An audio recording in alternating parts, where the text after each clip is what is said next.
Russian folklorist and linguistics, another major structuralist, Vladimir Propp, P-R-O-P-P. Vladimir Propp, let's see his contribution.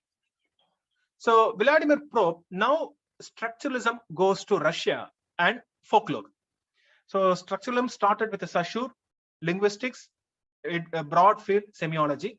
Then we have Levi-Strauss, anthropology. Now we are moving to folklore, folk studies, so this guy, Vladimir Propp, came up with this book, which is his masterpiece, still read by folklorists, Morphology of the Folktale.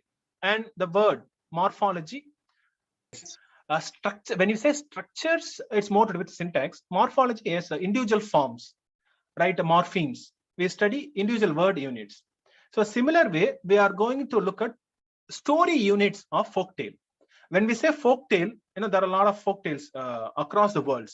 So first attempt, a kind of a structuralist attempt. So we are going to study the basic units of a story. And Vladimir Propp studied Russian folktales in general. So that was his focus. More Slavic folktales, Russian, right? So he came up with 31 narratives like phoneme, morpheme. When we say eem, short form. So narratology, art of storytelling, narrative, story. So narrative, basic unit of a story, 31. So number one. So in this book, the earlier book, Morphology of the Folktale, there is a particular chapter called the functions of dramatis personae. Okay. So here he talks about some of the features, narratives. One more thing I have to tell you, this is not the order in which you have to create folktales. A particular folktale need not have all the 31 narratives. You have to understand. This is a general idea, kind of a competence, okay, kind of a repertoire. 31 narratives. Sometimes a particular folktale uses 3 or 4. Sometimes more than 4 or 6, right? You go beyond 10.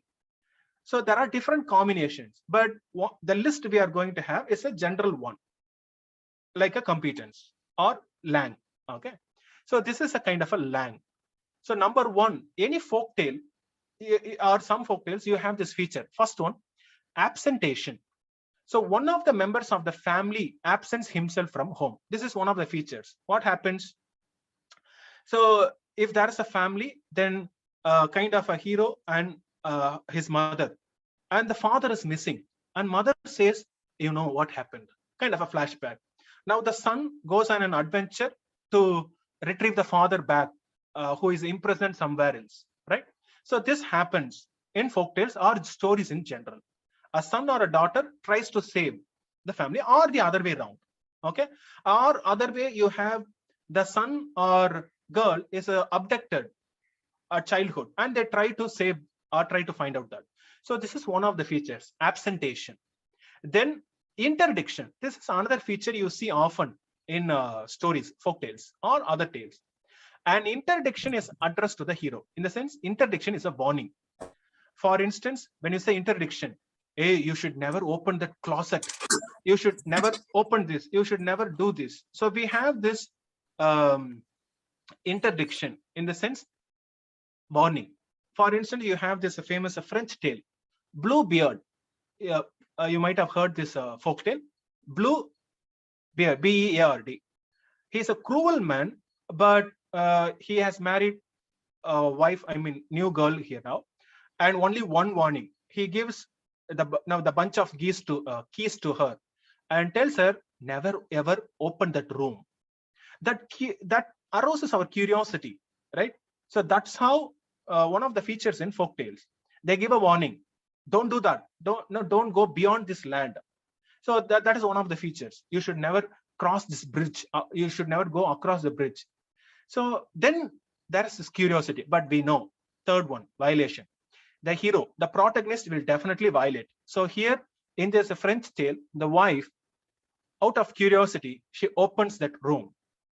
And what she finds out? Dead bodies of the earlier wives of this man. Now she understands her husband is actually a murderer, a kind of a misogynist. Now she has to plan well to escape from him, or she is going to die like that. So what's her fate? Find out. Then the fourth one, Reconnaissance. So Reconnaissance, during the situation, we get a villain. Villain coming and kind of taking a survey, right? Villain makes an attempt at Reconnaissance. Like maybe you can think of Satan on Paradise Lost. So when we say Paradise Lost, first Satan comes, taking the form of toad or other forms, kind of a surveillance. Okay, he makes the map of the paradise. Then he goes back. Then he comes back as a different serpent, right? So villain first comes and survives. So that is one of the features. Then fifth one, delivery. The villain receives information about his victim. Okay, for instance, Satan gets to know, oh, this guy is Adam, Eve, they are together, they have certain things. So whom should I approach, Eve or Adam? So information about the victim. Or for instance, think of Aladdin. So Aladdin's uncle, not uncle, real uncle, some magician comes in the form of Aladdin's uncle, because he gets the information his uncle is living somewhere far away. So he takes the form of the uncle, he comes and lures Aladdin. And that is a trickery. Sixth one. The villain attempts to deceive his victim in order to take possession of him or his belongings. So in the story of Aladdin, the uncle, the magician, comes in the form of the uncle and speaks to the mother and borrows this boy. So he needs some help. Okay. Then complicity. What is complicity? The victim or the protagonist believes in the enemy, submits to the deception, and thereby unwittingly helps the enemy. So here we have the story. Anyone, what is the story you see on the screen? You have a girl letting go or letting down. Rapunzel. Yes? Rapunzel. Yes, Rapunzel. So we have Rapunzel.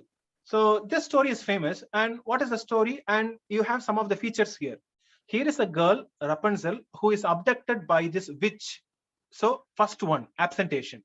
She is abducted and put in the tower, right? And only one warning. What is the warning given to her by the witch? You should never allow anyone. You should never allow let out or let go of this hair, long hair. Only if I whistle and say the code, you have to put it down. So that's how another protagonist comes, learns the password, and goes up. Okay. And here, and Rapunzel thinks that witch is actually her mother. So kind of a deception. She submits to the deception. Later, she comes to know about her. Then villainy. The villain causes harm or injury to a member of a family. So kind of a threat. If you don't do this, I'm going to kill your mother. So kind of a threat. Next one, lack. So generally there is a lack. I mean, whenever a hero goes for a quest, you need something. Something is missing. By the way, there are a lot of lacks. For instance, in some stories, there is a princess who is very sick, and you need this medicine to cure the princess. So you need the hero to go for a quest. What is lacking? The medicine is lacking. Sometimes the child is lacking. Someone has abducted the princess herself. The heroes, they go to rescue that girl. So that is this feature, 8.A. One member of a family either lacks something or desires to have something. Right? So that is one of the features. Ninth one, meditation, the connective incident. What is that? The lack is made known. So for the first time, for sometimes they don't know there's a lack or the misfortune. The hero comes to know, oh, my father was killed by that guy, I'm going to kill that guy. Or okay, I have to get that. So the hero is approached with a request or a command. Maybe the king says, whoever gets the medicine back, I will allow that guy to marry my daughter. So we get this guy. So the hero is allowed to go and he is dispatched. Then 10, beginning counteraction. The seeker agrees to and decides upon counteraction. So the journey begins now. 11th one, the departure. The hero leaves home. But it's tough. Leaving home is okay. But he doesn't have, or the hero, she or he, doesn't have enough wealth to get that adventure correct. So the first function of the donor. So the hero meets some helper, some donor. So the hero is tested. For instance, a hero goes to a land where a magician says, okay, you have to work in this workshop for 2 years. After 2 years, depends on your performance, I will gift you with something, right? So that is kind of a test. So we see this in movies. The hero is tested, interrogated, attacked, which prepares a way for his receiving either a magical agent or helper, like a genie, right? Then the 13, the hero's reaction. The hero reacts to the actions of the future donor. Sometimes he fights, or sometimes he submits to the donor and whatever he or she says. Then 14th, provision or receipt of a magical agent. The hero acquires the use of the magical agent, like a genie, right? Aladdin gets that, he goes to the cave and he gets that lamp and he knows the truth and he rubs out and here is a donor. Okay. Then 15th, now the hero gets an agent, but the hero is yet to go to the destination. So the hero has to move from one kingdom to another kingdom. So the hero is transferred, delivered, or led to the whereabouts of an object of. So you have a flying carpet or a horse. You get some means of transport to move from this place to another place. And with the help of the donor or that magical object, you move. Then the struggle. Then you meet the villain in that strange land. The hero and the villain join in direct combat. Then in that fight, first the hero is wounded. Branding or marking. That is the 17th narrative. A kind of a mark. He is wounded. Victory. Finally, the villain is defeated. Right. Then 19th, liquidation of misfortune or lack. Finally, he gets the initial misfortune or lack is solved. He gets what he wants. The hero gets. Then the written process is very quick in any movies for that matter, or the initial process, how they go. He meets a donor, gets a magical instrument, a kind of a transport, fine. But written is very quick. The written hero just comes back.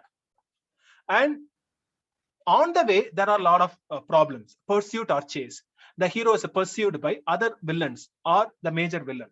Then the rescue of the hero from pursuit. So he fights and tackles or hides.